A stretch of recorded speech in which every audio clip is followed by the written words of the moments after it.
অনেকেই বিএনপি এবং আওয়ামী লীগকে এক পাল্লায় পরিমাপ করে। আমি মনে করি এটা অনেক বড় অবিচার। আমি মনে করি যারা জাতীয়তাবাদী রাজনীতি করেন, জাতীয়তাবাদী দলের আপনাদের সকলের আপনাদের নেত্রী থেকে এই দেশপ্রেমের শিক্ষা গ্রহণ করা উচিত এবং সেভাবেই দেশকে ভালোবেসে দেশকে গঠন করার জন্য আত্মনিয়োগ করা উচিত।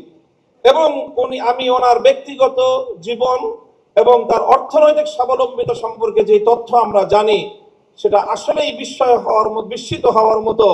এই ঈদে জামা জুতো অ্যাকসেসরিজের ডিসকাউন্ট। যে তিনবার বাংলাদেশের রাষ্ট্রপ্রধান প্রধানমন্ত্রী থাকা পরেও তার অর্থনৈতিক যে সক্ষমতা, তার যে সাধারণ মাত্রা, সেটা বিস্মিত হওয়ার মতোই। কাজেই সেই চেতনা থেকে, সেই প্রেরণার দ্বারা আপনারা রাজনীতি করবেন, এটা জাতীয়তাবাদী ছাত্র দলের সকল নেতাকর্মীর প্রতি আমার উদাত্ত আহ্বান থাকবে। দ্বিতীয় আরেকটি কথা আমি বেগম জিয়ার উদ্ধৃতিতে আজকের এই মঞ্চে আমি উচ্চারণ করতে চাই। দেখেন, দীর্ঘ একটা সময় একসঙ্গে আমরা যুগপৎ রাজনীতি করেছি, জোটবদ্ধ রাজনীতি করেছি, আন্দোলন করেছি, সরকার গঠন করেছি। আমি একটি ঐতিহ্যবাহী রাজনৈতিক, ধর্মীয় রাজনৈতিক পরিবারের সন্তান। আমাদের রাজনীতির মুখ্য উদ্দেশ্য হলো আল্লাহর জমিনে আল্লাহর দ্বীন প্রতিষ্ঠিত করা, আল্লাহর জমিনে খেলাফত ব্যবস্থা কায়েম করা। এটাই হলো আমার রাজনীতির মূল দর্শন। তবে আপনারা যেই রাজনীতি করেন সেই রাজনীতির সাথে আমাদের রাজনীতির কিছুটা পার্থক্য আছে। সেই পার্থক্যের জায়গাটুকুও বুঝতে হবে এবং সেখান থেকে আপনাদের দায়িত্ব এবং ভূমিকার কথাও আমি বলছি, আমার বক্তব্য দিয়ে নয়, বরং আপনার নেত্রীর উদ্ধৃতি দিয়ে। বেগম জিয়া আমাদেরকে বলেছেন অনেক সময় যে, দেখেন হুজুর, আমরা ইসলাম প্রতিষ্ঠার রাজনীতি আমরা করি না, তবে আমাদের পরিষ্কার অবস্থান হলো এই যে আপনারা যদি ইসলাম প্রতিষ্ঠা করবার জন্য দেশে রাজনৈতিকভাবে সামনে অগ্রসর হয়ে যেতে পারেন, আমাদের বিএনপির পক্ষ থেকে সহযোগিতা পাবেন, বিরোধিতা পাবেন না। এই যে আজকে হাবিবুর নবী খান সোহেল ভাই যে কথাটা বললেন, অনেকেই বিএনপি এবং আওয়ামী লীগকে এক পাল্লায় পরিমাপ করে। আমি মনে করি এটা অনেক বড় অবিচার। আওয়ামী লীগ ইসলামিক রাজনৈতিক সংগঠন নয়, বিএনপিও ইসলামিক রাজনৈতিক সংগঠন নয়, তবে এই দুটির মধ্যে ঐতিহাসিক অনেক ব্যবধান রয়েছে।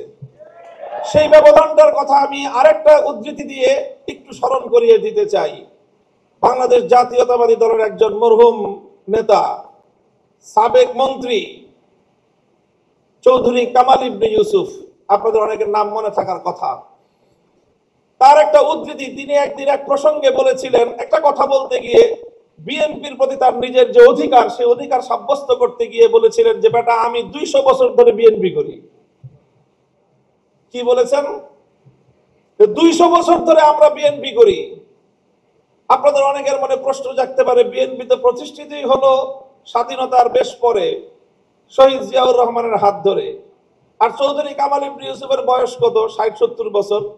তো বিএনপিও তো 50 বছর আগে জন্ম নেয় নাই। চৌধুরী কামাল ইবনে ইউসুফের বয়সও 50 বছর নয়। তো ওই বেটা কিভাবে 200 বছর ধরে বিএনপি করে? আপনাকে বিএনপির ঐতিহাসিক রাজনৈতিক ধারাটাকে আপনাদের অবশ্যই ধারণ করতে হবে। চৌধুরী কামাল ইবনে ইউসুফের এই বক্তব্যের মূল কথা ছিল এই, যদি আমরা আমাদের এই জনপদের অতীত রাজনীতির ইতিহাস পর্যালোচনা করি, তাহলে সবসময় আমরা এদেশে দুটি ধারা লক্ষ্য করতে পাই। সেই অবিভক্ত ব্রিটিশ আমল থেকে যখন ঢাকা বিশ্ববিদ্যালয় প্রতিষ্ঠার ঘোষণা এসেছিল, যখন ঢাকাকে কেন্দ্র করে পূর্ববঙ্গের উত্থানের ঘোষণা এসেছিল, যখন মুসলিম জাতিসত্তা প্রতিষ্ঠার ঘোষণা এসেছিল, তখন এই বঙ্গ অঞ্চল থেকে কিছু মানুষ তারা ঢাকা বিশ্ববিদ্যালয় প্রতিষ্ঠার বিরোধিতা করেছিল। তারা ঢাকাকে কেন্দ্র করে পূর্ববঙ্গের উত্থানকে ঠেকিয়ে দিতে চেয়েছিল, যারা মুসলিম জাতিসত্তার বিরোধী ছিল। এই ঐতিহাসিক ধারা সেই ব্রিটিশ আমল থেকে চলে এসেছে। আর এই ধারায় এইভাবে দুটি ধারা প্রতিষ্ঠিত হয়েছে, সংঘাত চলেছে, লড়াই চলেছে। একটি ধারা ছিল পূর্ববঙ্গ কেন্দ্রিক এই বাংলাদেশী জাতীয়তাবাদ তথা মুসলিম জাতীয়তাবাদের, মুসলিম জাতিসত্তা গঠনের যে ঐতিহাসিক ধারা, এই ধারার যারা রাজনীতি করে জাতীয়তাবাদী দল বিএনপি সেই ধরনের প্রতিনিধিত্ব করে।